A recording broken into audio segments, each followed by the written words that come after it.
Nagsalita rin si Mayor Bruce Matabalaw laban sa mga paninira sa kanya gamit ang anyay mga fake accounts mula sa mga pinaniniwalaan nitong trolls. Naniniwala naman si Mayor Matabalaw na hindi si Vice Mayor Butch Abu ang nasa likod nito. For disinformation at mga paninira, well, alam niyo, ako consistent ako sa stand ko dyan. No? Whether pabor sa akin or sumusuporta sa akin or kinokontra ako ng mga fake accounts, ng mga troll accounts, I really do not care. No, same feeling.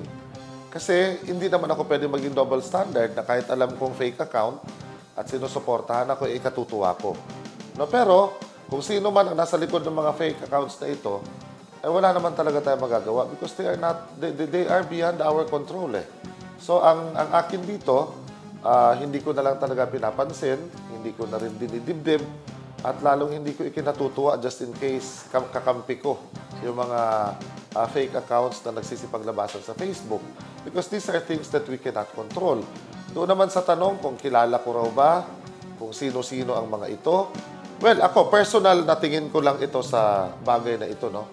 Kung may mga nagtanong din kasi sa akin very bluntly kung sa tingin ko daw ba ay may kinalaman si Vice Mayor Abu at ang kanyang mga kasama tungkol dito, I can only speak for Vice Mayor Butch Abu. I don't think so.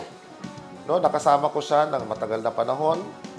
We are, although distant na yung aming pagiging magkamag-anak, kamag-anak ko yung kanyang asawa, and sa tagal ng aming pagsasama, we've developed a relationship na close can be.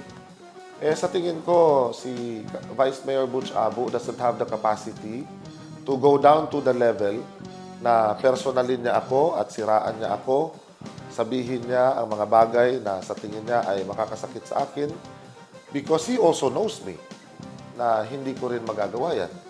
So kung sino man ang gumagawa niyan, basta ako ang sinasabi ko, walang pagdududa, deep in my heart, I know that the good Vice Mayor does not have something to do with the bashings and trash talkings that's happening on social media right now.